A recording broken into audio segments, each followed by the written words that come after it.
For the best University of Technology in Nigeria. Please let's have our seats as we take more introductions and we proceed to the rest of the program. I want to recognize the presence of our revered professors and dons in the house today.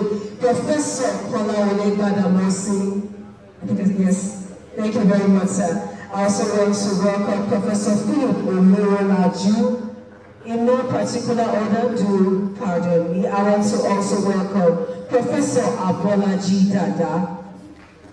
I also want to welcome Professor Emmanuel Olowo Okiri.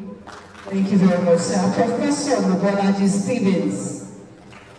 Professor Oyewole Ojo. Thank you very much, Professor Olaleko Jesume. Thank you.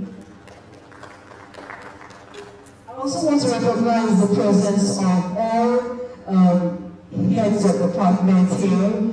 I have the Dr. F.F. Ogunyemi, is he here? Dr. Lolo Olorunsuyi, Dr. Lolo Abasile, I saw her. You're welcome, ma'am. Dr. D.P. Ilori, you're welcome, sir. Dr. L.T. Okampele. And I have Dr. Faye, beg your pardon, Faye Tuli. We will proceed with the program as I invite the Dean Professor Olayemi Simon Oki for the welcome address. Round of applause as it comes to the podium.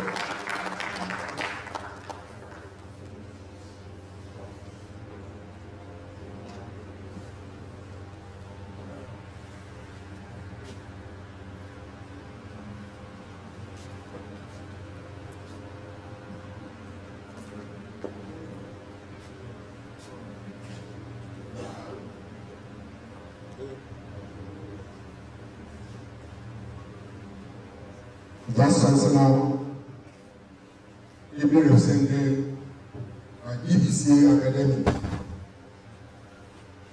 Deputy Vice Chancellor Development, other principal officers of our great university, the keynote speaker, the person of Prophet King,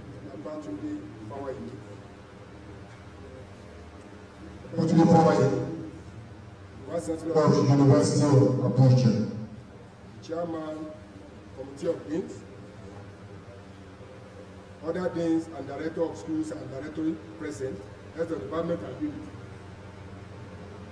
staff and students, great Futarians, gentlemen of the press, ladies and gentlemen. First and foremost, I want to seize this opportunity to thank the Almighty God,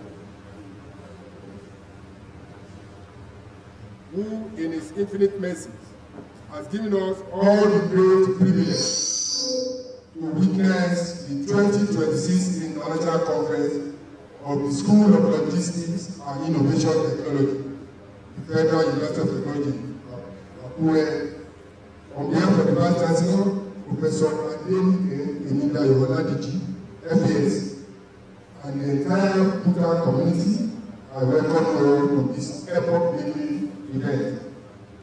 This year's International Conference is themed Harnessing Technological Innovation, Entrepreneurship and Logistic Value Chain for Sustainable Development.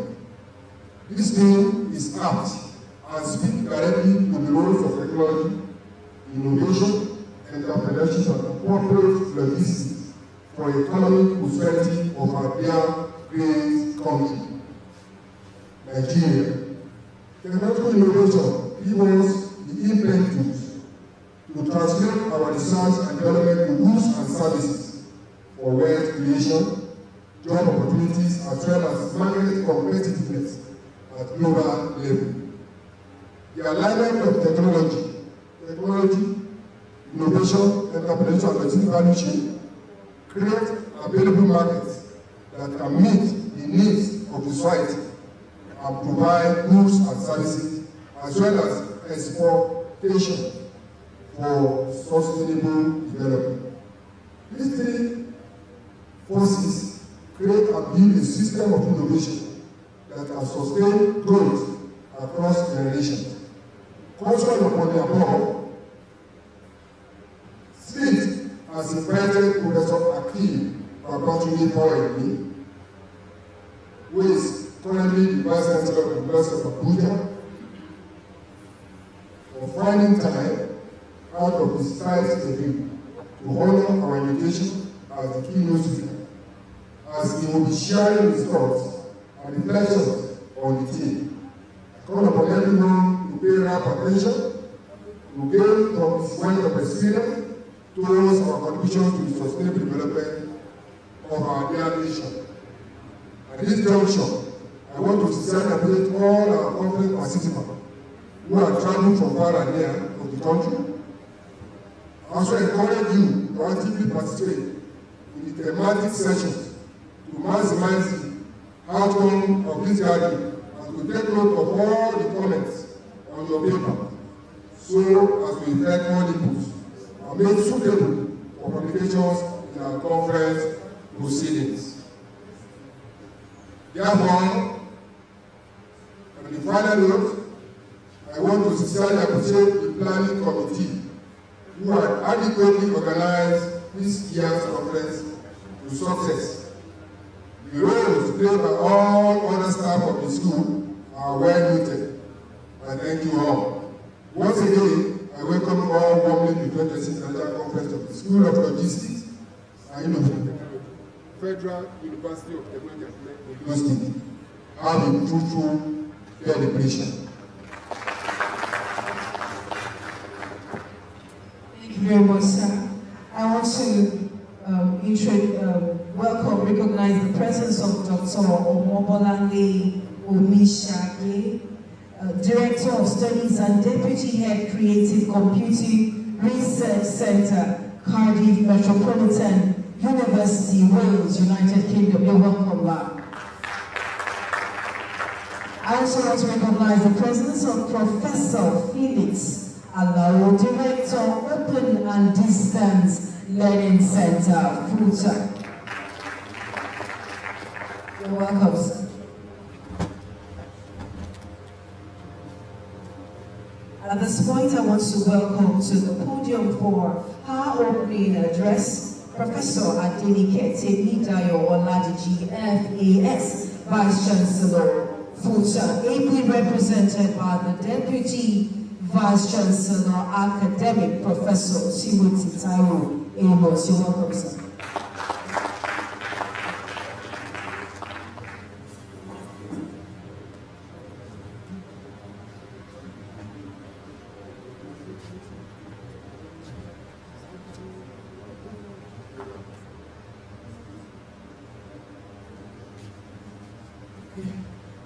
Address by Professor Adenike Temidayo Oladiji.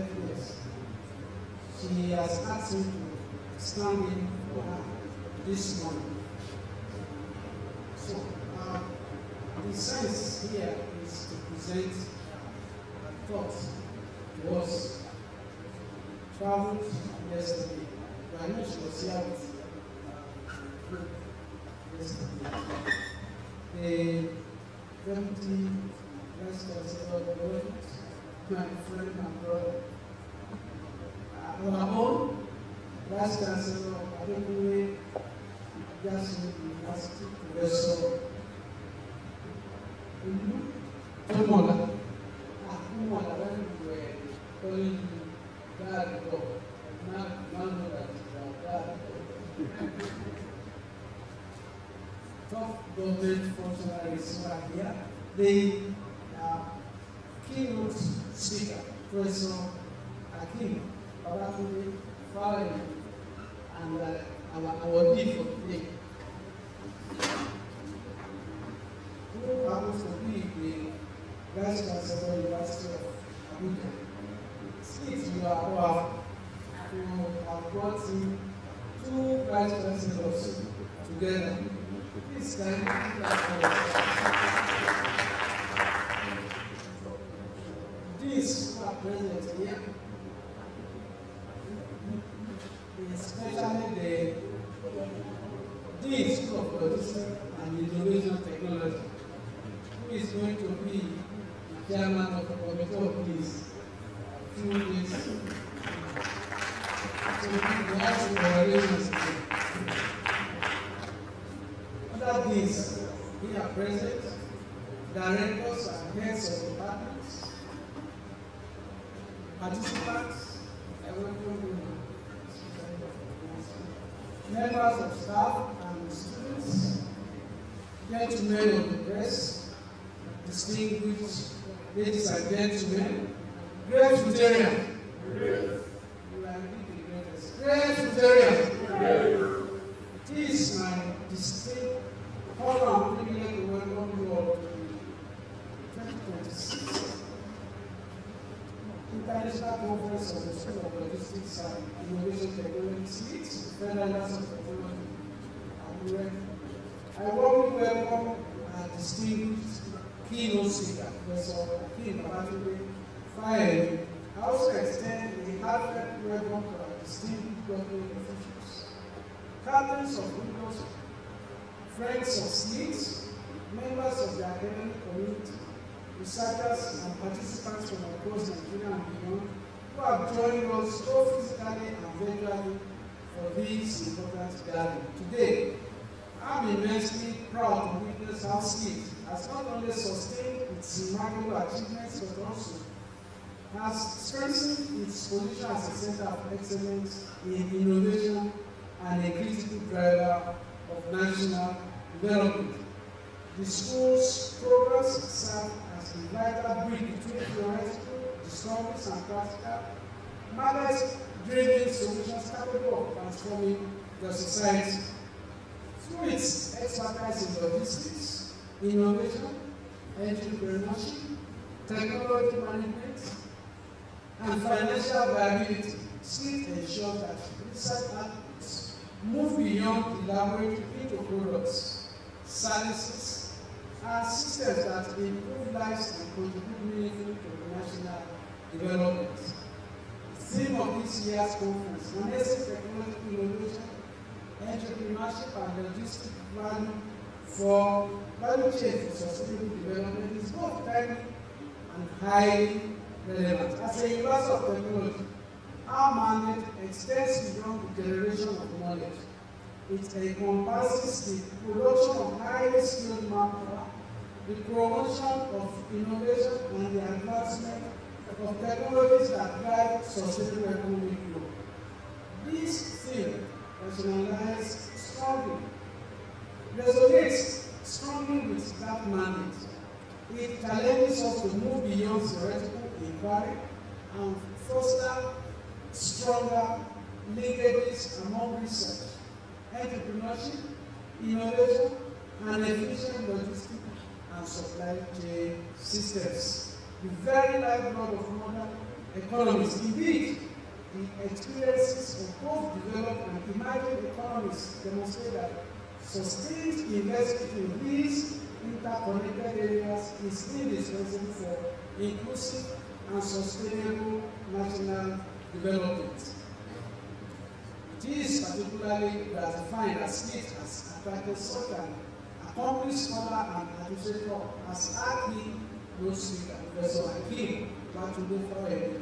He is a distinguished professor of clinical anatomy and biomedical anthropology with over 3 decades of outstanding contributions to teaching, research, and university administration at both national and international levels.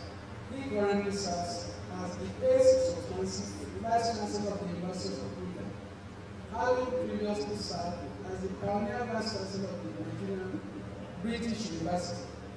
Professor Hakeem Babatunde is a fellow of several distinguished professional bodies, including the Royal Anthropological Institute, FRAI, the Academy of Medicine Specialties, the Anatomical Society of Nigeria, and the Environmental Conservation Association of Nigeria. A prolific scholar, he has supervised numerous postgraduate books and published over 100 articles in peer-reviewed journals. He is also a recipient of some highly competitive national and international research grants, and we are confident that his wealth of knowledge, scholarship, and leadership experience will provide us with profound insights and enrich our deliberations. I sincerely commend the Dean of the School of Logistics and Innovation Technology, Professor Oladeyinde Simon for his exemplary leadership and unwavering commitment to the continued growth and transformation of the school. I equally congratulate the chairman and members of the LOC for their dedication, hard work, and meticulous planning in organizing this international conference. My appreciation also goes to the members of the university management for their steadfast support in ensuring the sustainable development and success of this unique school. Our nation starts at a defining moment in its development journey.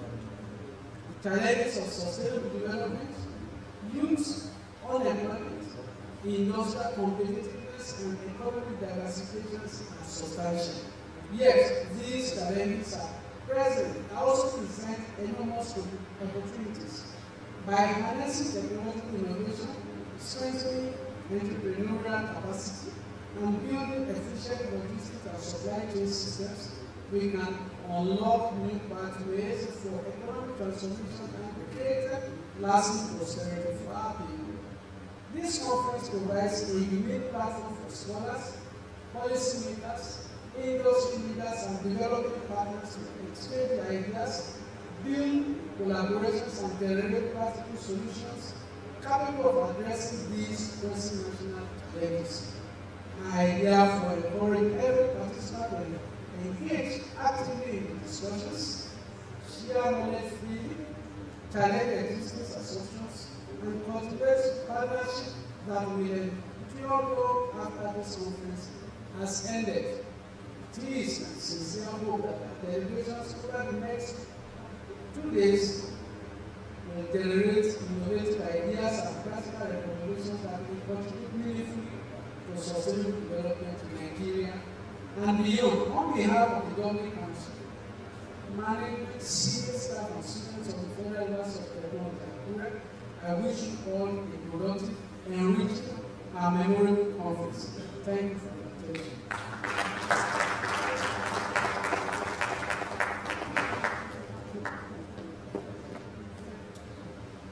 Thank you very much, sir. I have the permission of the Madam Vice Chancellor to invite to the high table Dr. Omobolani Obishani. You are welcome. At this point, I want to respectfully request our guest lecturer to come forward to the podium. Our guest speaker, Professor Hakeem Babatunde Faweri, FRAI, FAMEDS, FECAN, Vice Chancellor, University of Abuja. While I invite Dr. Taiwo Ayedu for his brief profile.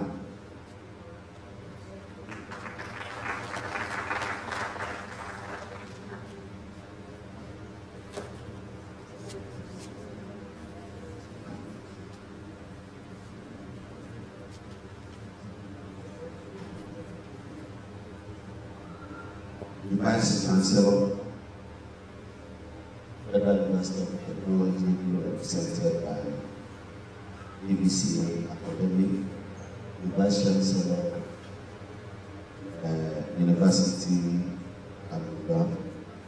I have the privilege to read the brief profile of our keynote speaker for today's program, Professor Hakeem Faweri, Professor Akim Fayemi is a professor of clinical anatomy, biomedical anthropology, with a wealth of experience in institutional administration and well noted in the finest academic traditions.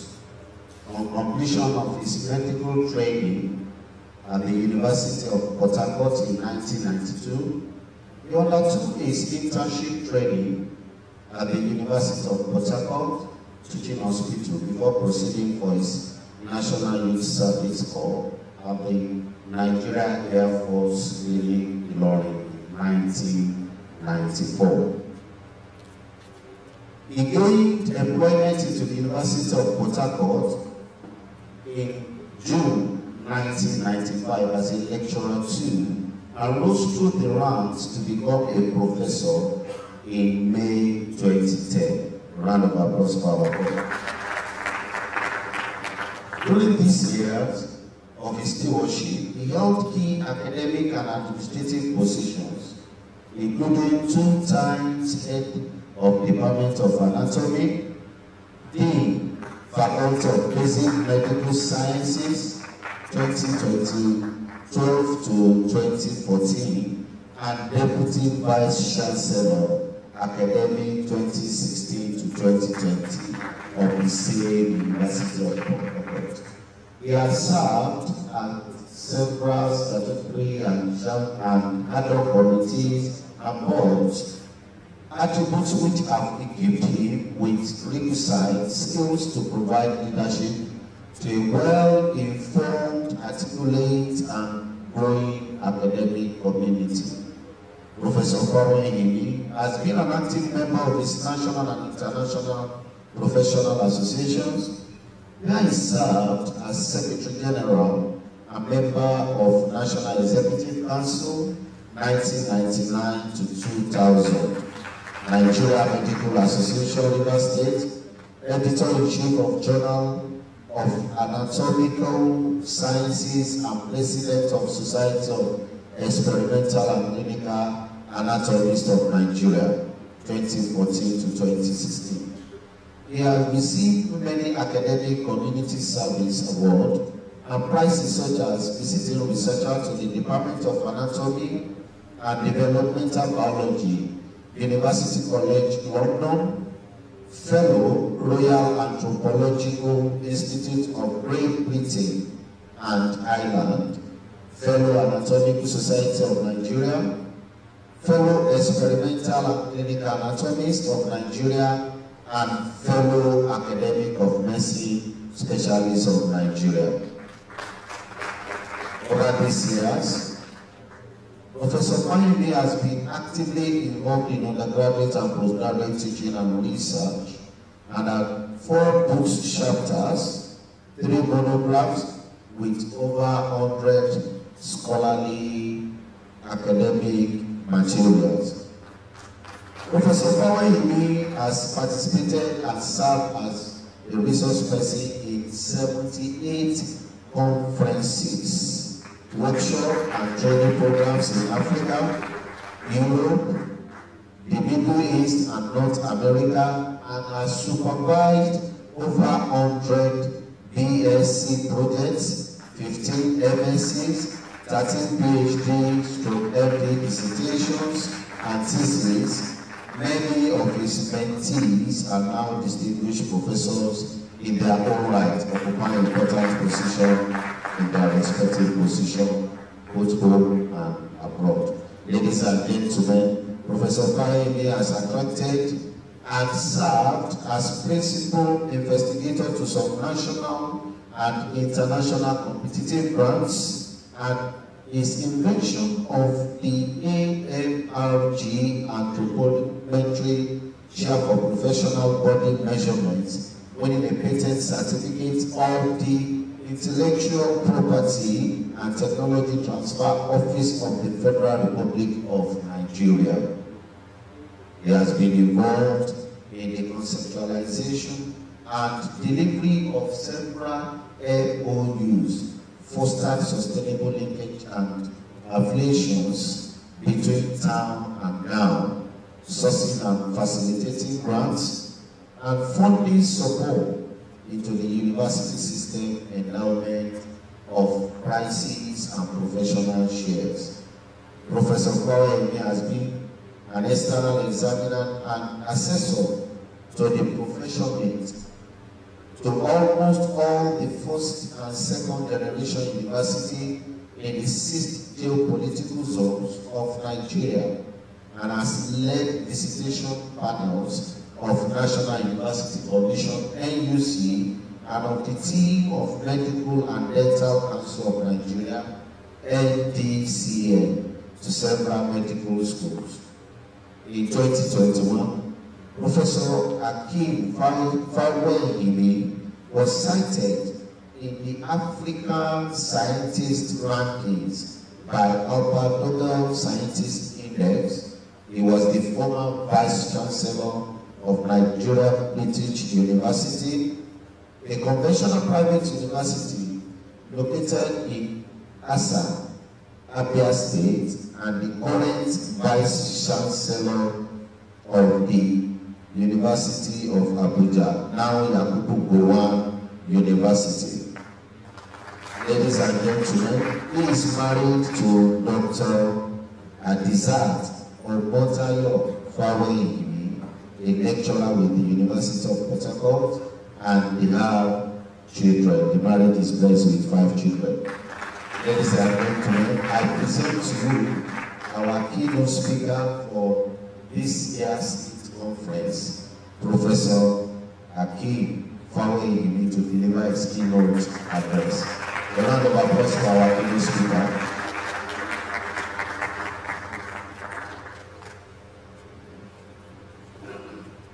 Vice Chancellor of the Federal University of Technology, Akure, Professor Adeleke Oladiji, ably represented by the Deputy Vice Chancellor, Academic Professor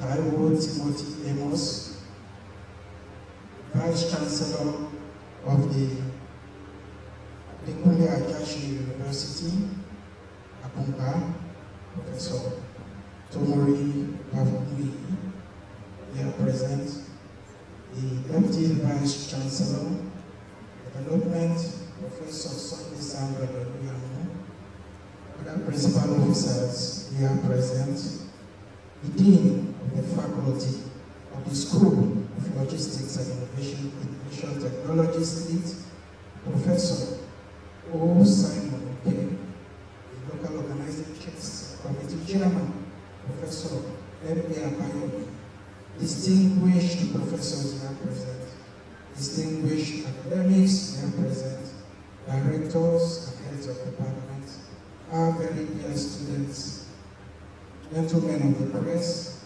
distinguished ladies and gentlemen. I want to thank you on behalf of the University of Abuja, now Yakubu Gowon University, and I bring you fraternal greetings on behalf of the Governing Council, ably led by Senator Dr. Larwaju Tejosho, on behalf of Senate, management, staff, and the entire students. I appreciate and extend my gratitude to the Vice Chancellor of FUTA and the Chairman of the Local Organizing Committee for inviting me to give this very important keynote speech today. The topic we are going to discuss today is very apt: harnessing technological innovation, entrepreneurship, and of course, logistics value chain for sustainable development. Three very important subjects, disciplines brought together under one umbrella in line with our sustainable development goals. Sustainable development goals will be expected to have been fully achieved in the next 4 years, and therefore all hands must be on deck to see to its successful actualization. I therefore want to commend the Dean of the School of Logistics and Information Technology for putting this together as making us joint agents for sustainable development.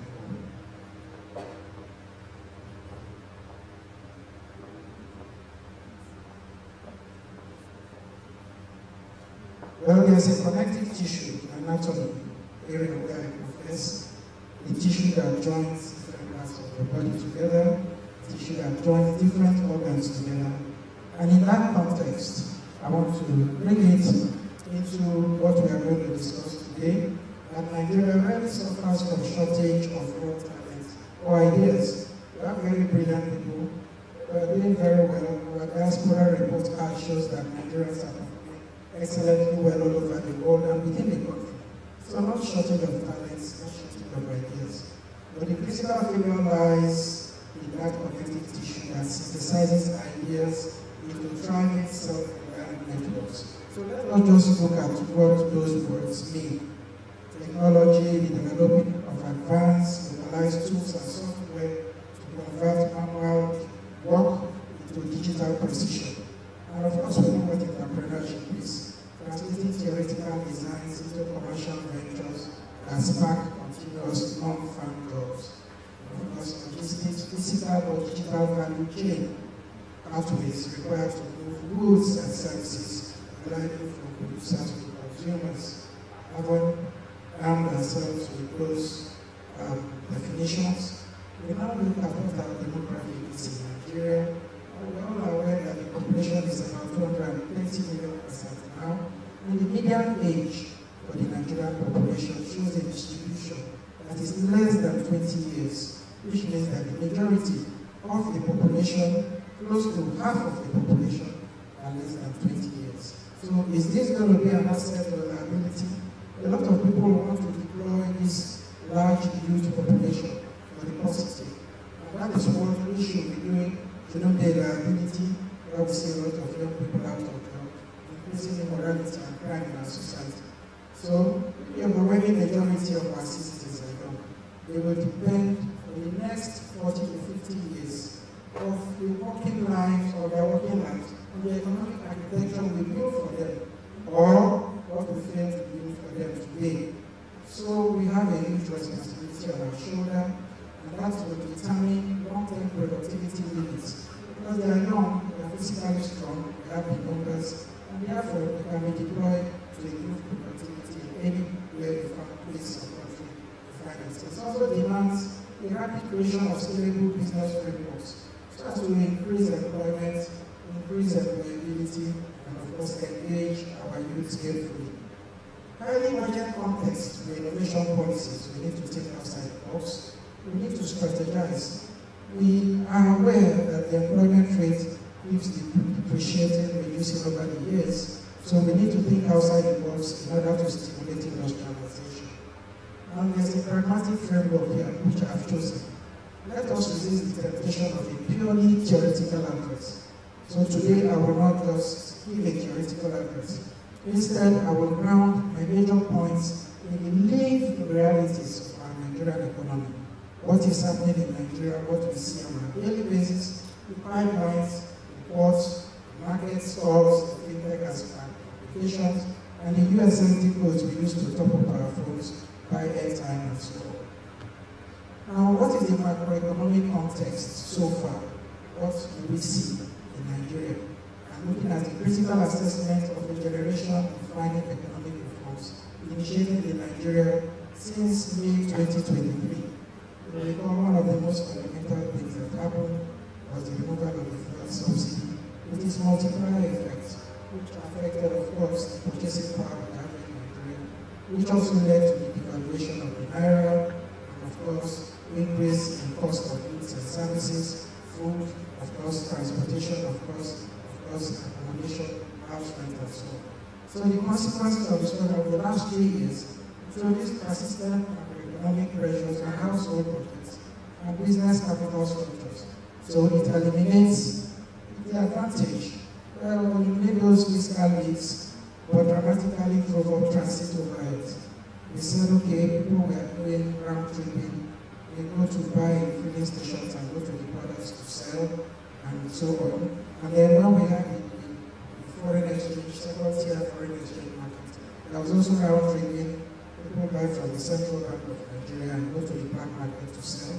And therefore, with forex liberalization, we unified that dual mode of currency in order to combat corruption and stabilize the currency as it is today. between 1,370 to 1,400 per US dollar. However, that will naturally lead to depreciation in the value of the naira, and of course, will become a persistent pressure on the real income stream of the low economically deprived people in the society. The impact of consumer spending power too will depreciate, and of course, the need to scale, there will be pressure to scale up local businesses. Local businesses usually work on small margin, small capital, small margin, small profit, maybe high turnover. So when you reduce processing power, definitely it will affect the capacity to sustain the business. So what we have noticed in the last few years is that the head-on inflation has reduced consistently up to January this year. It used to be about 15.1%, and then from January up till the recent figures we got in May, it had moved to 15.9%. My suspicion is that crisis affecting the Middle East between the US and Iran, which of course led to a sharp rise in fuel prices. And of course, you know, when the fuel goes up, transport goes up, food will go up, house rent will go up. Everybody tries to make out a living with what it can make out of the system. Now, we're reforming around scarcity. When we say reforms, no matter how painful it is, some people just watch and try to adjust. Others seize the opportunity, try to innovate and make something good out of it. And people who think outside the box, who innovate and come up with new ideas to fill some gap within the system, are usually the people who try best. So, however painful it does to reward those sectors and enterprises and entrepreneurs who are capable of innovating around the scarcity, and it pushes those still organized around the assumption of protected past, which is subsidy. We don't want to increase it, and the government is subsidizing so that the fuel will remain the same. While others catching on it as an opportunity to innovate. Rather than operating purely under the survival strategies, businesses must use these three things: technology, which we are talking about, technology, we harness it, entrepreneurship, and logistics value chain as active levers to unlock genuine productivity-led growth. Now, what is the domestic imperative? We know there is 17 sustainable development goals. How does our topic today, harnessing innovation, innovative technologies, how does our topic today, entrepreneurship, and then when you add logistic value chain, how does it affect the sustainable development goals? Particularly attacks SDG 8, 9, and 10 in these ways. Now, of course, decent work and economic growth will come when you support micro enterprises, you expand them to absorb talented youth into the formal sector. So, more employment, more productivity. For sustainable development goal 9, of course, expansion of industries, innovation and infrastructure. Because when you deploy the physical logistics, when you deploy rail, when you deploy ship, when you deploy roads and air, of course, you are increasing the physical infrastructure and the logistics, and of course, reliable digital rails across the national corridor. And then, for SDG 10, it will reduce inequality. When you try to create a market that brings the people in resource-poor settings in rural areas to compete with people in urban areas, we are equalizing the geographical trade access using rural agent network and therefore urban integration. So it will directly affect sustainable development goals 8, 9, and 10. So we harness all these three things, and it will increase our chances of meeting that deadline of 2030. Now, let's look how we want to harness technological innovation in Nigerian story so far. This is a compelling narrative of how indigenous technology systems, which I will list out very soon, have evolved to compete on the global stage. So what we discover here in Nigeria has been adopted outside the country, internationally. So we are not just local, we are global, and we are doing well in that regard. Let's take a few of them. The Yabakon Valley, what they call the district Yaba, as a curated platform that digitizes regional trade transactions, sub-regional and regional trade transactions across Africa. And then we remember those big fives, the market champions, Flutterwave, Paystack, Switchcopy, and Moneypoint. They are doing core commercial plumbing lines for so many people, especially for stock markets and exchanges and for trade. Global validation, strategic acquisition like Stripe, we bought Paystack, prove that we are local, which proves that local engineering, software engineering, matches world standards. So what we are doing, we are not just doing it domestic, it can be applicable overseas. And therefore, if we deploy and use it in Nigeria, we will generate income in form of tax, and of course, add to the government income. Infrastructure privacy, transitioning payments from specialized system to ubiquitous light commercial networks. Now, how do we democratize access? You will recall that some years back, one way people used to make access work is that most commercial banks want to open branches in all the villages that they feel that has some comparative advantage. If they see maybe one oil company or a cement factory is open up in somebody's village, one of the commercial banks want to have a branch there to effect transactions. But in the last 10 years, the POS, point of sale, people find them everywhere. They have infiltrated everywhere, all over and cranny, in the rural areas, all parts of the country, faster than what opening up brick and mortar branches across the country did in 30 years. So you can see that agent banking network, the ubiquitous operators on our streets, in Lagos, in Korea, in Port Harcourt, and so on, they are all over the place. And they are executed a profound democratization of financial services, delivered massive reach with far less brick and mortar. You don't need to open branches for those ones. You go and get your transaction at a small fee and overhead than with the commercial banking system. It has provided localized income opportunities for thousands of micro agents. Let's face it, when you don't have what to offer people and they find a small business to bring in small income every day, it's some form of employment generation, no matter how productive or less productive it is. Now, the future for integration, the USSD, which you can buy anytime with. We can even recharge our friend's phone through that USSD channels, which bypasses complex, you don't need an internet infrastructure.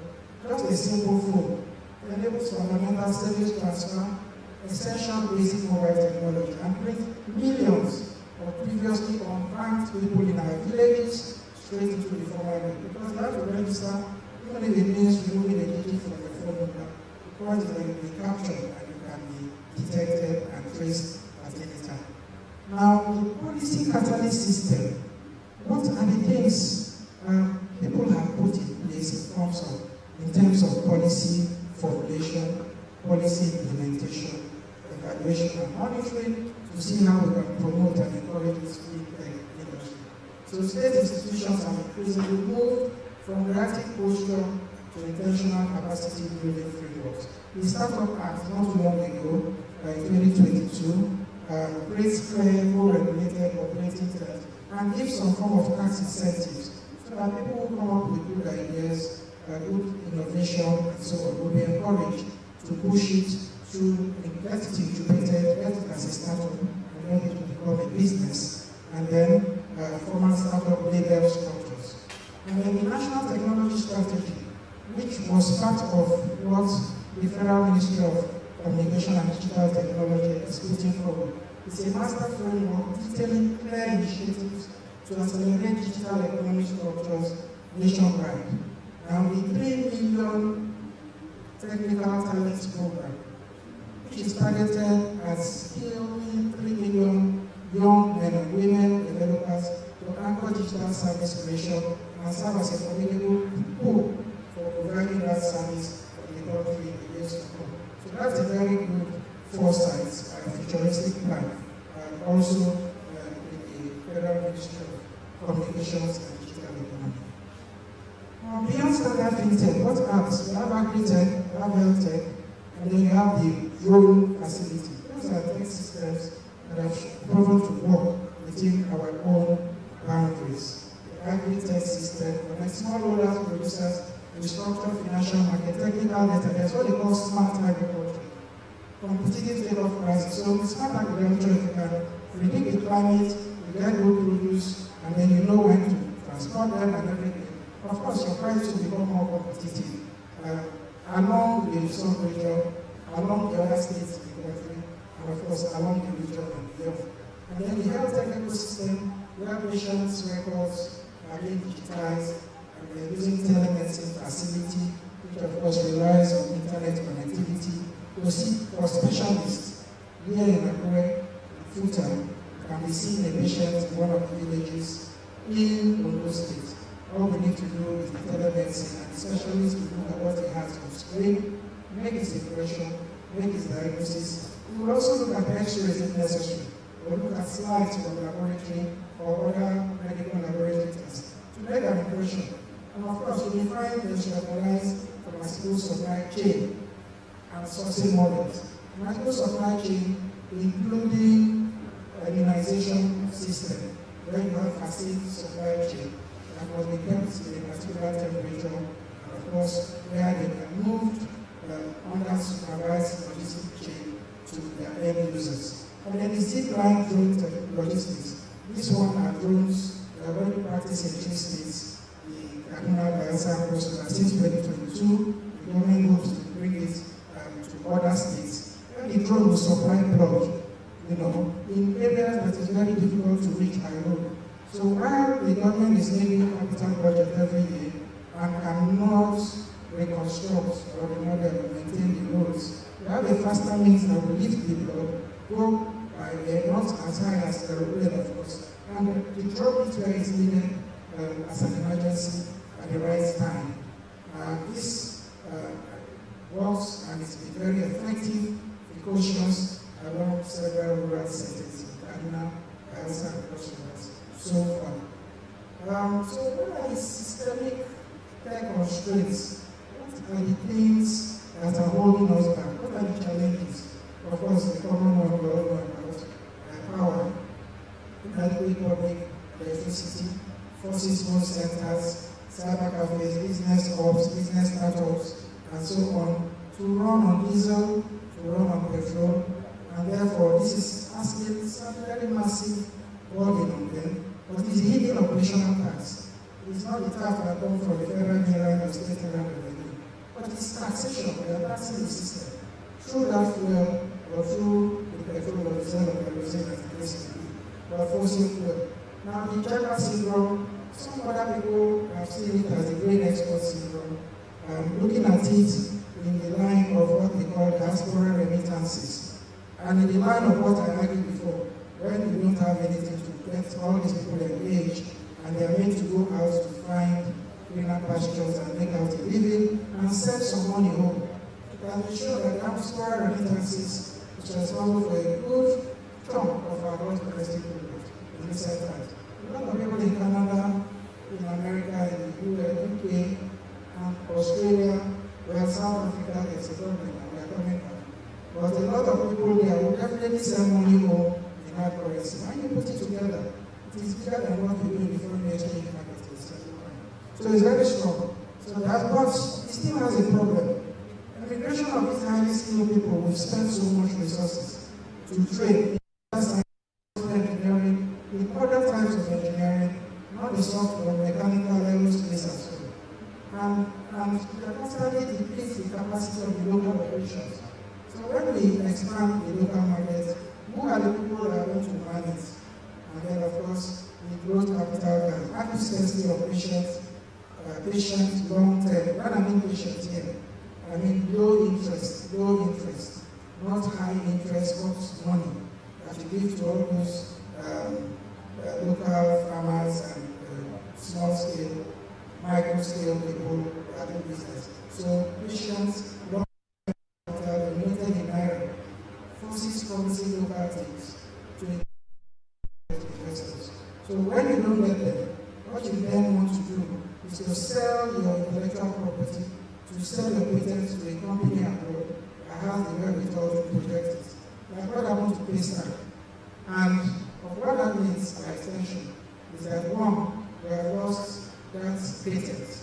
And by extension, what jobs and capital that would have produced would have been lost because that business would have produced tax for the government, which would have increased the government earnings. So these dynamics, shift structural intellectual property ownership and critical future tax revenue streams away from the country, with just what I've explained. Now, let's look at, we've looked at some innovative technologies. Entrepreneurship as the engine for inclusive growth.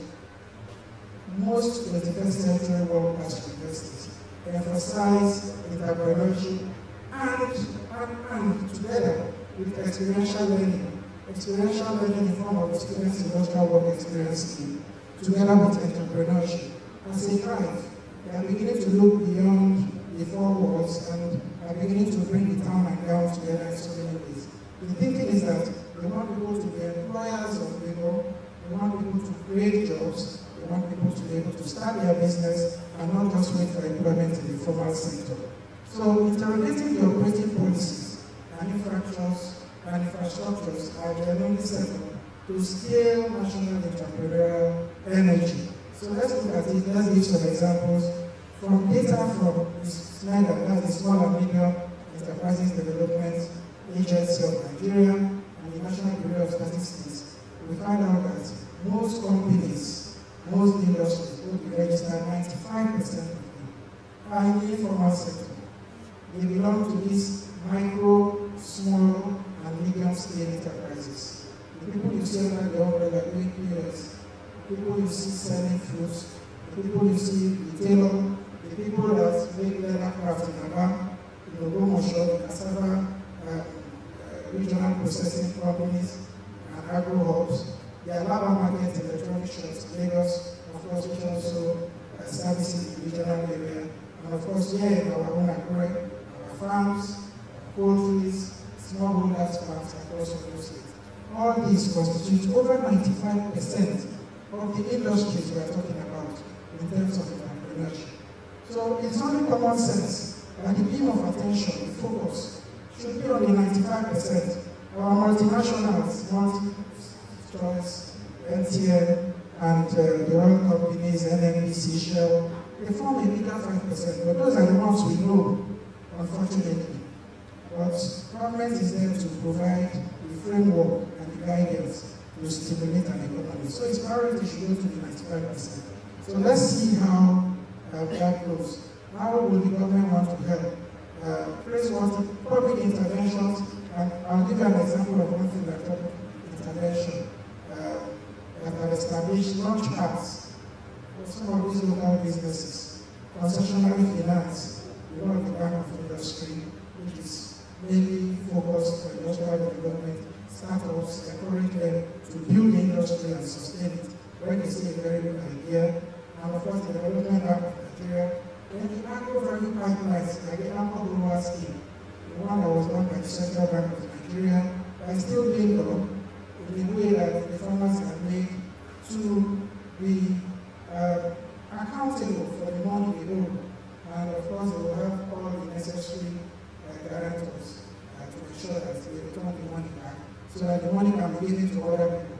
So it's the Alcohol Grower Scheme. There are other schemes like that that helps these low-income farmers and other people. But out of the government sector now, we also have some philanthropic people like the Women Foundation, the program that is committing substantial mentorship. So the government doesn't give money, provides industrial mentorship, and growth funding to build sustainable African ventures. Now, what are the constraints so far that confronts these medium, small income businesses? One of it is overlapping taxation. You're driving your road, when you cross one local government to another state, even within the same state, they ask for this license, for this, they come to the shop, enforcement agents ask for different things. And when the ones for the local government, if another agency of the state still comes again to ask, that is multiple taxation and it will be very discomforting. So, inconsistent levies, we squeeze those team margins. How much do you make a day or in a month that one agency comes takes some, and within that same month, another agency from another part of the government will come again. So it makes business a little bit disruptive and of course a little bit tighter. So it squeezes it. Now, credit allocation disparity, systemic collateral models naturally do not favor people in the villages. They tell you they don't have address, they don't have collateral. And in our own way, this gender bias against women-owned businesses. That is beginning to change, but in most parts of the rural areas, that bias is still there. So people like to live an urban businessman most of the times. So that is another problem, the disparity, the gender disparity issue. Rural-urban digital divide, the broadband penetration, there are places in some remote areas, very urban areas, and not have internet connectivity. So how do they do innovative technologies? And then, of course, that also makes them off-grid. Off-grid in the sense that they may not have public power supply connected to that area. Now, what is the Nigerian premium? We all know what our contemporary problems are. Insecurity across here, agricultural corridors. You see the middle belt of Nigeria, the north central areas. People are abandoning their farms. Places that used to be the food baskets can't be anymore. And of course, it will reduce supply. And that supply reduces, prices will go up because the demand will be high. And so on. The insecurity will also put a burden, put a premium on insurance, and then raw material transit becomes a problem, same insecurity across the country, and of course, it will spiral into increasing the total overhead cost and cost of production. Now, is our policy environment due to nurture formal growth or keep businesses stifled or trapped? That is what we need to consider. We've seen a lot of effort made in the private sector, which we just discussed, the annual borrowers, of course, the bank of industry, and for philanthropists. But is it enough? So let's see how it goes. So we've gone with the innovative technologies which we have seen. We've gone with some entrepreneurship, people who have enterprise, people who are innovative, people who think outside the box. Let's look at the logistic value chain, which is in Nigeria, Nigeria's bottleneck. And I must add that is one of the most significant of all the three. Because that is what gets whatever you produce as a market. That is what gets whatever you produce as goods to the end user, to the person who is going to pay for it. So very important link. And if that is not properly taken care of, there will be a disruption in the chain of events. So unlocking physical pathways and modern distribution network as the ultimate prerequisite for sustainable enterprise. Now, these are the things we experience. In Nigeria, 90% of most of our transits from the factories or from imports go by road. So that is why you see the big vehicles on the road, articulated trailers, articulated tankers, even petroleum products. And that is why the roads do not last. And they are poorly maintained. That is a big problem. It has a vicious circle. We are not using other channels like the railway. We are not using standard gauge railway. We are not going by air. Everything is on the road. There is paucity of funds to maintain the road. And of course, the road will keep damaging. That's a vicious cycle. So, 90% of freight, living transits exposed to bad road, weather, of course, erosion. Some roads we use in this rainy season, by September, October, the erosion will have eaten it up. The ecological transport cannot do everything in a very short time. The road becomes almost impassable as the years go by. Insecurity is another problem, while the road dependency is a problem. So people hardly want to travel. Even the trailers who move at night want to stop at certain points. The luxurious buses will insist on security, armed security, otherwise they can't go. All those things add to the cost of production. Severe port congestion, which we are all aware of, from Tinkan and Papa Island to Onne, Port Harcourt, and so on, all historically have been characterized by congestion. So this tells heavily of inflation, because you're going to pay more rich. Your import duty will be higher. The more they stay in the ports, the more expensive. And of course, the more they are eroded by inflation. You try to bring them out, but people are ahead of you. The customs will try their best, but there's an extent to which their technological capacity can help them. So, affects inflation. And of course, for things we even produce here, that we want to use to prevent capital flights, we want to use to earn some foreign exchange, it will prevent or delay exports. Now, the Lekki Deep Sea port recently put in place, and the Lagos, of course, very high traffic for movement of goods, and then the Abuja Kaduna again, another very high traffic, standard rails. We have tried to alleviate the problem, but the problem still remains that 90%, 9 out of 10 of our movement of goods and services still depends on land. Now, the refined products shift. We are aware of what the Dangote refinery has done. That is a big inroad for Nigeria. It's a success story. It has been able to show a lot of things that if we have our own local refining capacity, it will help to maintain the price of petroleum products, and of course, that fluctuating crude oil volatility in the international market will not be as disruptive on the price margins as it will be when we depend on imports of petroleum products. So the company has achieved the 6,500 barrels per day just in February this year, and that is one of the major strides because the largest single train refinery in the world, not the largest refinery, the largest single train, and it has eliminated the systemic foreign refinery dependencies, which you see very large vessels anchoring in our ports, and of course, it increases logistic fragility. We do not even have a way to move them away. Pipelines are vandalized, and so on and so on. Now, continuous challenges for global price shocks, which, as I said, like the one that recently happened, fixed stock bottlenecks, the crude to service that refinery itself. If Nigeria is not producing enough, or at a price or at a currency that is not favorable, it becomes problematic. So those bottlenecks are there, and it will need consistent logistic maintenance. Now, the asset-light pioneers, what have we done in terms of logistic value chain to circumvent some of these very easy things that created infrastructure gap that has not been properly institutionalized in Nigeria? Well, we made some modest efforts. Over 360 and Mars deploying asset-light tracking platforms. I'm sure we're all aware of our GIG logistics. I didn't say DHL. DHL is copying abroad. These logistics receive will record it and you track along the line. They are not mainly a courier service. They are also involved in some form of freight services. And then our Jimmy and Konga, you stay at home, they make a call, they bring it right to your last mile, the last mile courier services. So all these ones have reduced the holding or the haulage system, and of course, they are very secure merchant logistic systems. There are 3 pillars of intersection now, which we want to look at.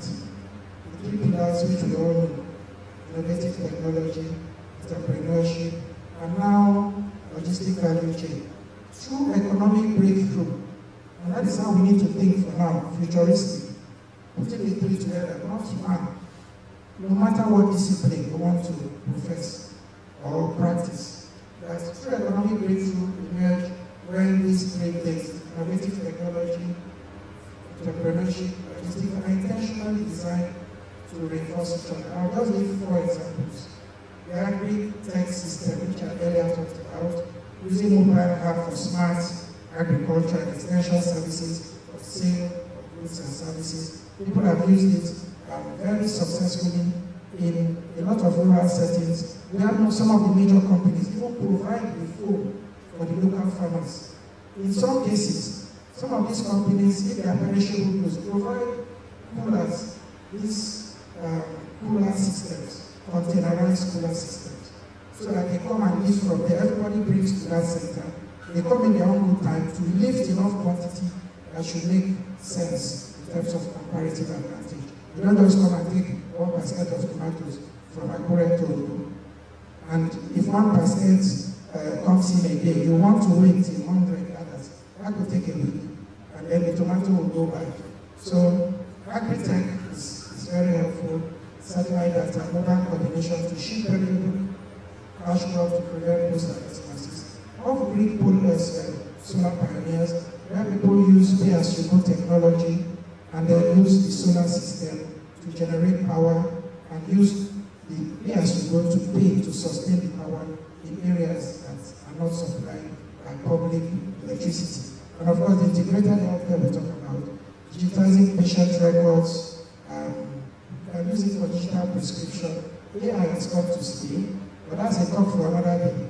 But we cannot run away from it. Digital prescription was made by a doctor, not AI, because of the professional implications.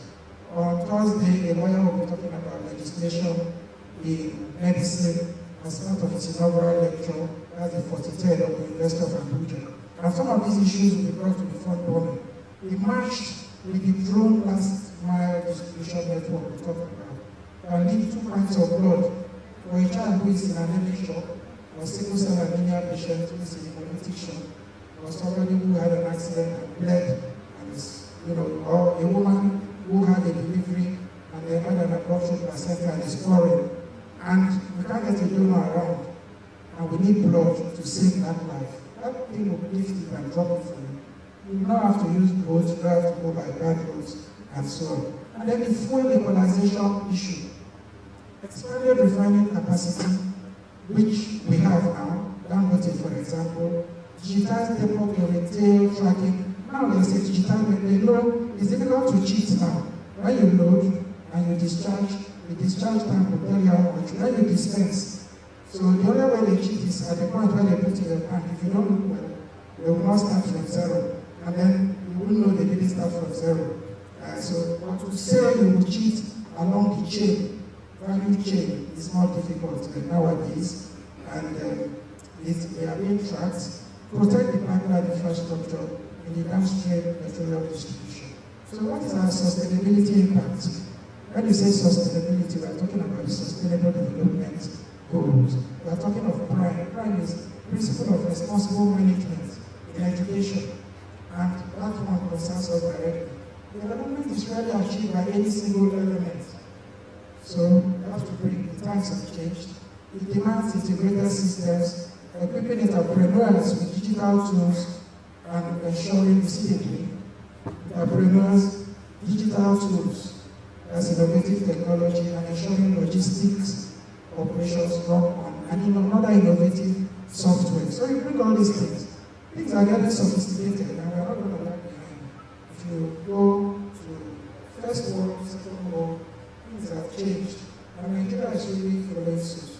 We have a lot of very talented young men and women making waves in these areas. Now, what are the constraints? What are the challenges? To design credible long-term solutions, we must first establish an honest diagnosis.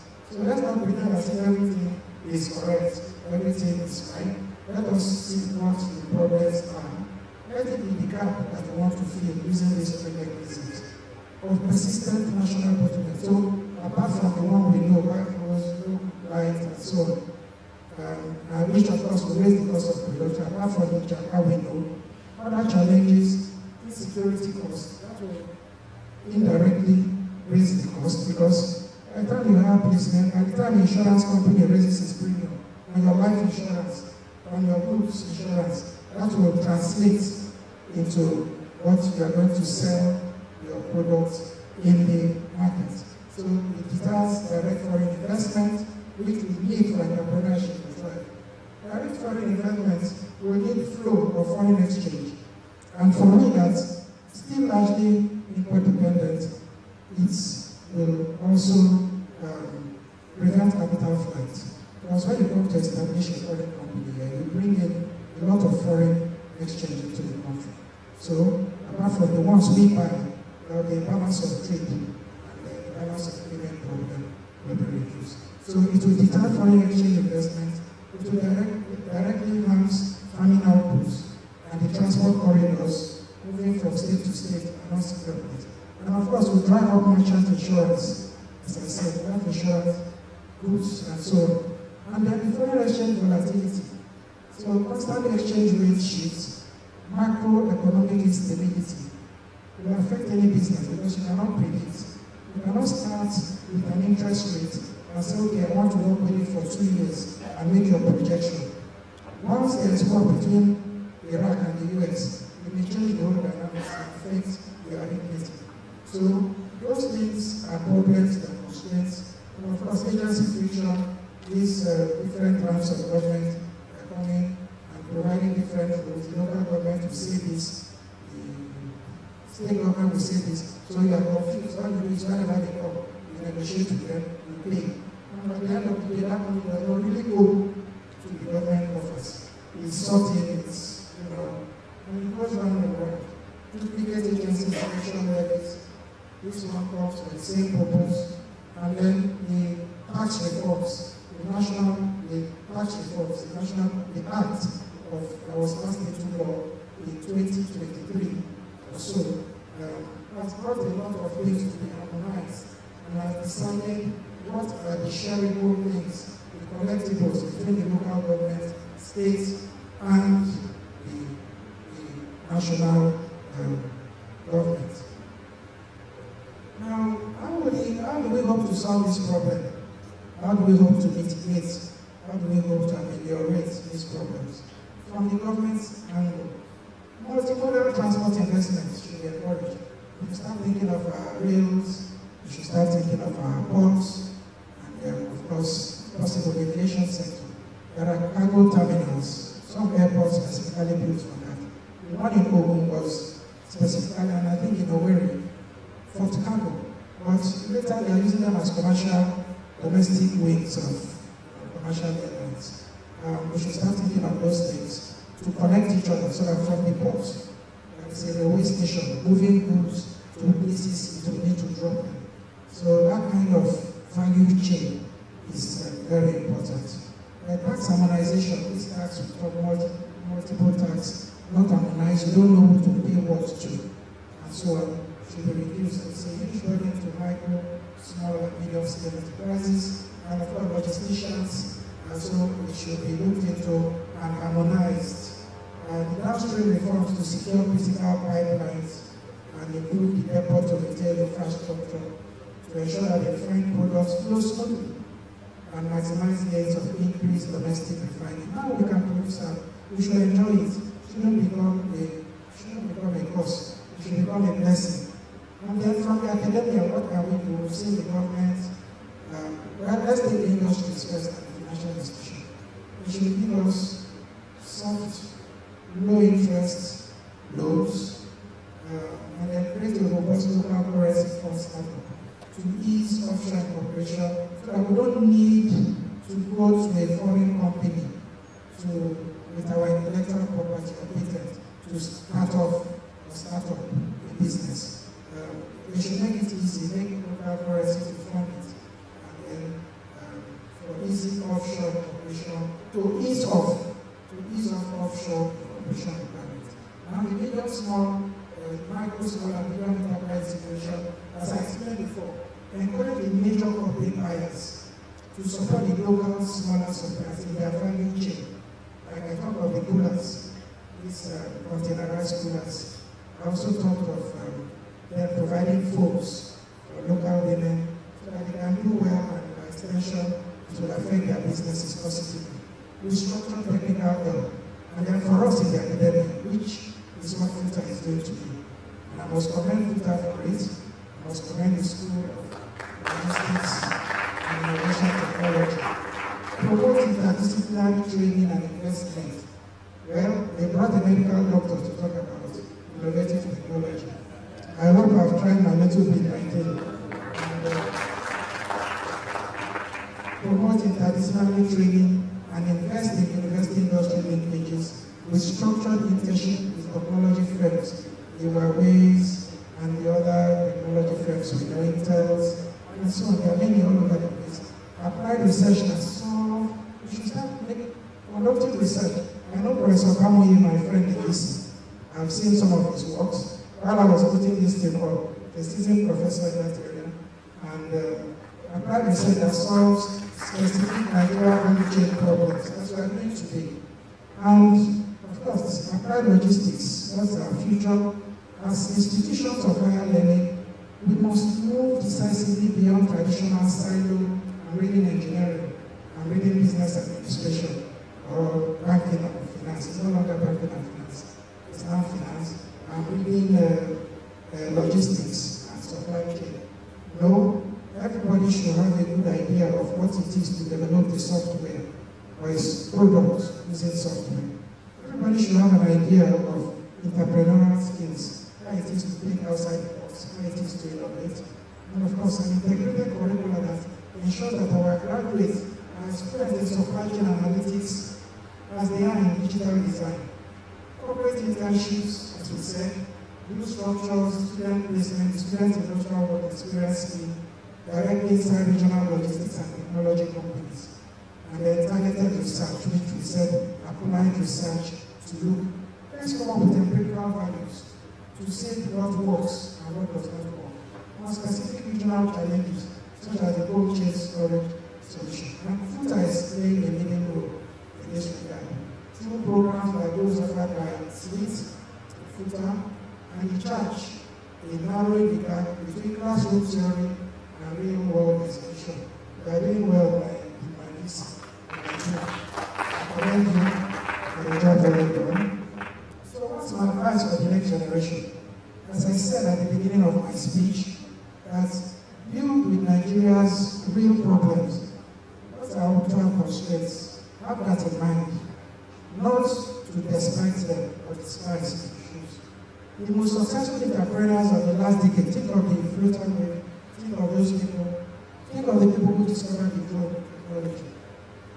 It's the fintech, in logistics and agri-tech treated those infrastructural gaps as the very market opportunities to be solved. So they saw it as an opportunity, not something they should lament about and try to, let's say, we can cry or survive. So, for instance, what happens if we can produce a solar-powered cooling arrays engineered for areas that are not require supply? We put the panels on top of the container, make it filled up, and then see how we can power it. And then decentralized shipping tools designated around local physical barriers. So, in the shipping system, there's a chain of moving those things. So, well, market opportunities, infrastructure policies are not just good ones. They are powerful incubators of innovation, waiting for skilled builders to unlock their commercial value. We at the University of Abuja are also investing in this convergence agenda. We are encouraging interdisciplinary, multidisciplinary, and cross-disciplinary research, and believing that the Nigerian universities, in the Nigerian university system, if we work collaboratively, we can genuinely close that innovation to implementation gap. Because we all have our strengths and weaknesses, and I can see that FUTA is doing excellently well in innovative technology, and of course in logistics, value chain. And while others may be stronger in entrepreneurship and so on. So that convergence is very important as we are going to be. These are some of my references. I just want to say that it is my ardent hope that the discourse which I've just presented will guide most of the discussions between the later parts of today and tomorrow. It should be the kernel, the keynote for which others will build on, having given this skeletal aspect of it. I also feel that it will give us the necessary impetus to think of how we can bring this into practical, actualize them in a very practical manner in our laboratories, in our workshops, and so on. So let us build a connective tissue pathway together. Let this conference be remembered not merely for the quality of the high fallating and sophisticated papers we present, but for the practical commitments it requires in our laboratories, in our boardrooms, and value chains. I want to once again, on that note, thank the Vice Chancellor of the University of Abuja, of the Federal University of Technology, Akure, and of course the Deputy Vice Chancellors, my friend, the new Vice Chancellor, the Tiaroba Vice Chancellor. It's not Tiaroba again, we are more than 2 weeks. Big Vice Chancellor. And then the Dean of the School of the SLIT, in Logistics and Innovation Technology, and the Chairman of the Innovation of the local organizing technology, my friend was Adebayo, who has been very supportive since I've been around. I thank you all, and I thank you. You've been a wonderful audience for listening to me. Thank you very much.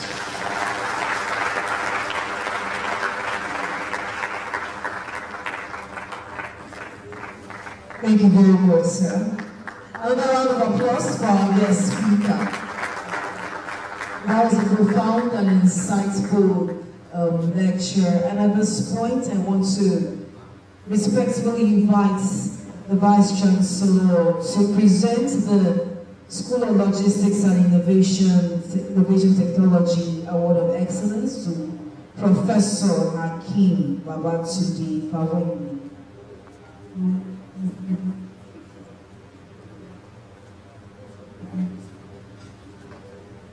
He'll be accompanied by the Dean and the Deputy Vice Chancellor and Development Professor William.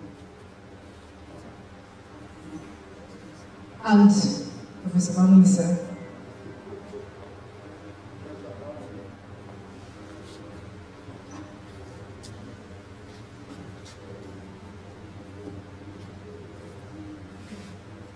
On behalf of the Federal University of Technology, I'm glad of logistics present this distinguished award of excellence in education, leadership, and transformative university administration to beautifully execute our organizations.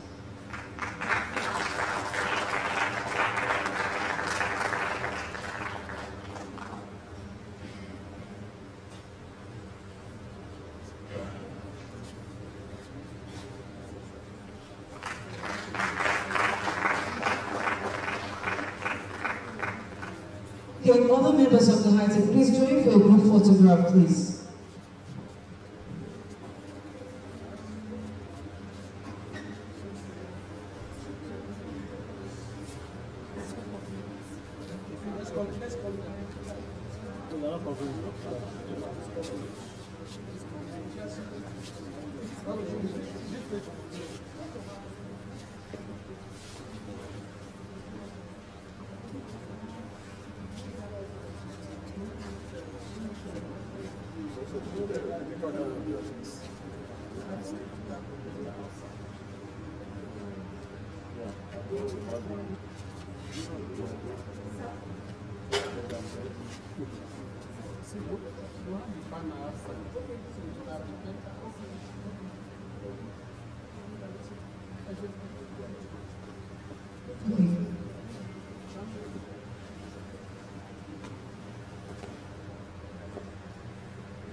Good afternoon, ladies and gentlemen. May I have your attention? Immediately after now, we will be going into the plenary session, and the venues, all of them are actually in our school area, but particularly we have them as SLIT. The accounting and finance and technology session will be holding in the Obami conference room and the M&G Arabudare building. The head of that session is Professor E.S. Olowolaju, who will be assisted by T.A. Ayedo. The digital business system, data analytics, and SME will take place in LTT classroom at the ENT building. The person that will lead that session is Professor T. Ibetsude, who will be assisted by Dr. A.O. Oloruntuyi.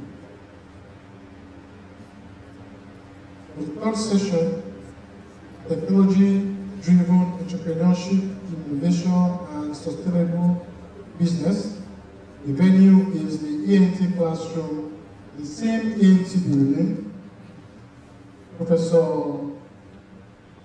A.D. Dada will be handling that particular session. He will be assisted by Dr. E. Professor. For the logistic, supply chain, procurement, and infrastructural and trade facilitation, venue is the LTT PG classroom in the Moda Akidele building. The anchor person is Professor M.S. Stevens, myself. I will be assisted by Dr. A.J.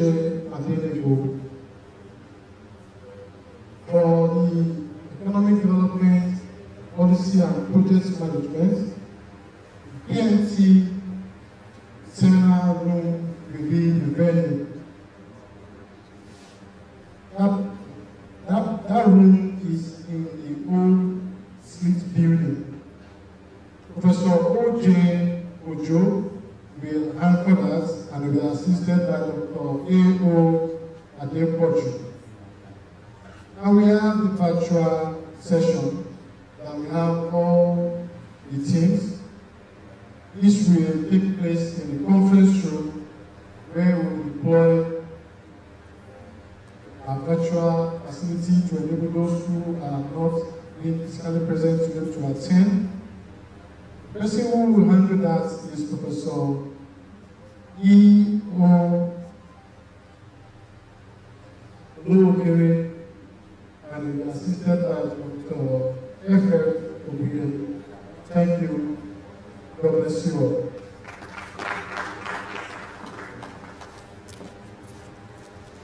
So at this point, I want to invite Professor Koimi for a response, a brief response before the closing remark. Vice Chancellor, sir, protocol thoroughly established. I want to just say thank you for the honor done me. I sincerely appreciate it. It means so much to me. I want to thank the Vice Chancellor and the other Vice Chancellor from Angola. I want to thank the Dean and the Chairman of the LOC and the entire Futa community. This wonderful gift which I will take home and back to my place. I extend warm greetings of everybody at the rest of Abuja. I want us to continue to sustain mutually beneficial partnership and relationship in the future. So I want to say a very big thank you and God bless you. Thank you. I also want to invite the Vice Chancellor for the closing remark. And after that, we have a vote of thanks by the Chairman, Conference Planning and Award Committee.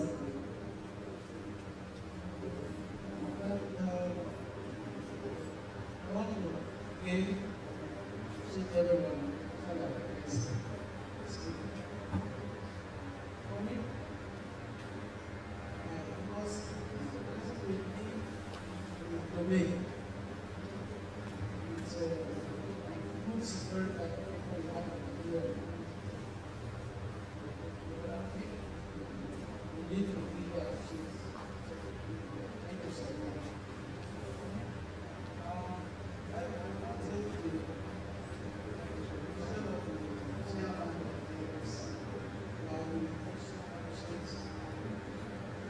This is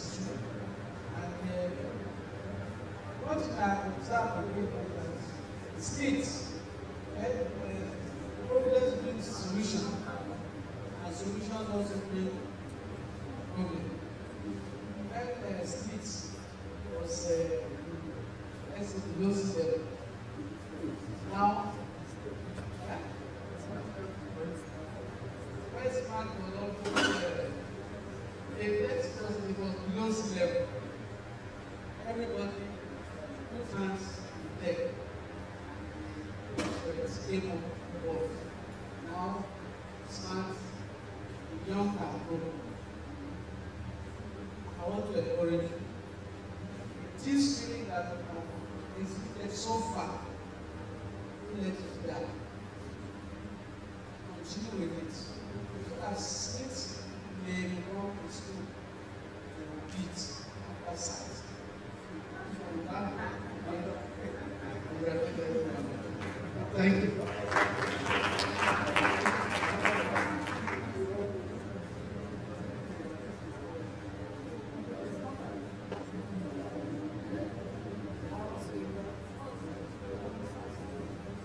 To invite the chairman of the Conference Planning and Award Committee for the vote of thanks.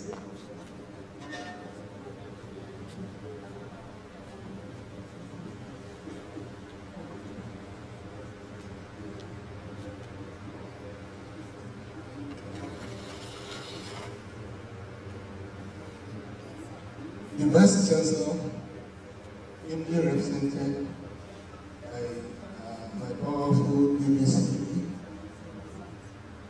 the Deputy Vice Chancellor Academic, the VC of Agoba, and our Emeritus Dean, the SLIT, other principal officers, our distinguished keynote speaker, in person of Professor Akin Obatunde FRAI, FESN, ETC, representative of government for distinguished scholars, researchers, and participants from home and abroad, deans, directors, and heads of departments, members of staff, and students. Greetings, veterans. Ladies and gentlemen, on behalf of the local organizing committee, it is my singular honor and privilege to deliver this oath of thanks at the opening ceremony of the International Conference themed Harnessing Technological Innovation, Entrepreneurship and Logistics Value Chain for Sustainable Development. First, I wish to express profound appreciation to the management of this great university, the best university of technology in Nigeria, under the visionary leadership of our Vice Chancellor, Professor Adenike Timidayo Oladiji, FAS, FNI, SEB, and the Pioneer Fellow of the School of Logistics and Innovation Technology, for the confidence reposed in the leadership of the School of Logistics and Innovation Technology, and for providing the unwavering support and enabling environment that made the planning and organization of this international conference possible. I also wish to acknowledge the support and unallied mentorship of Professor Ogo Simon, current Dean of SLIT, and our Emeritus Dean, Professor T.M. Obamuli, the VC of Adekunle Legacy University, Abuja, for generously handing over the party and chairmanship of the planning committee to me.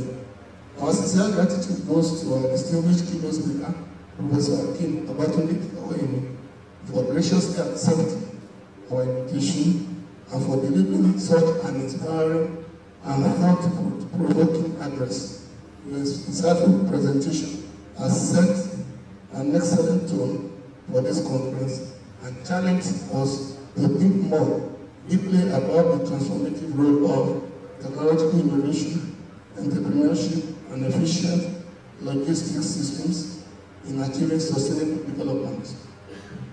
We are equally honored by the presence of our special guests and representatives of governments, bankers, partners, professional bodies, and other distinguished dignitaries.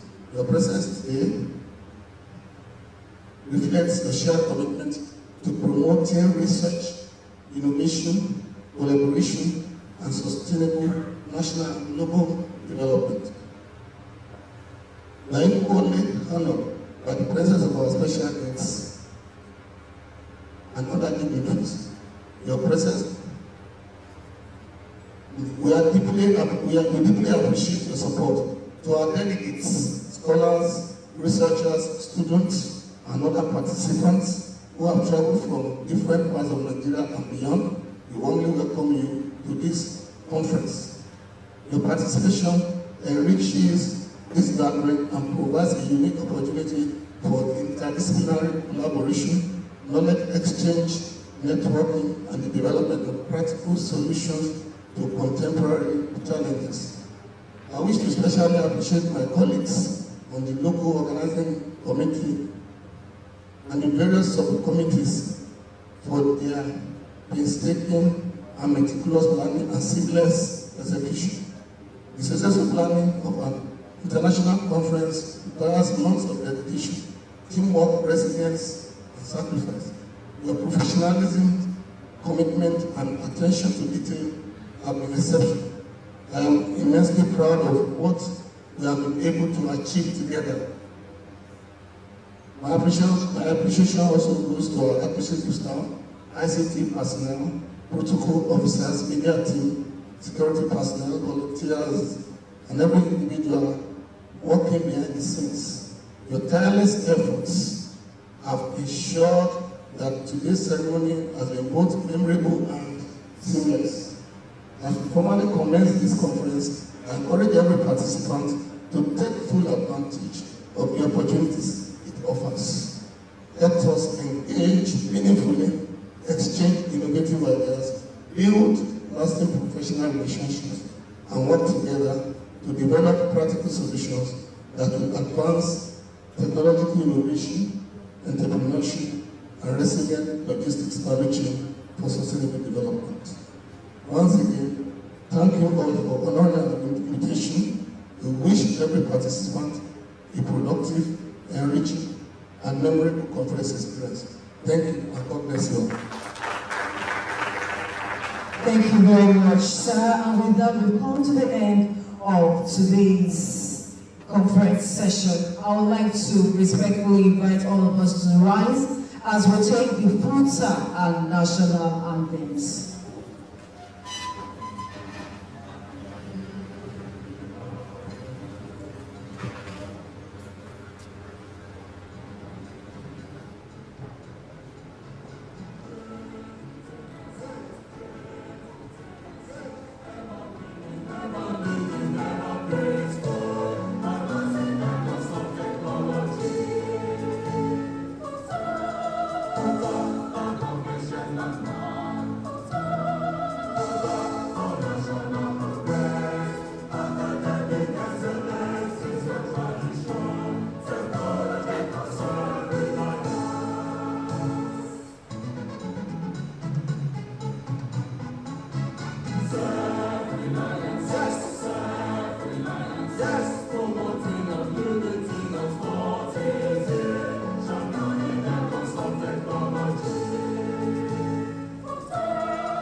Thank you all for coming, and God bless you.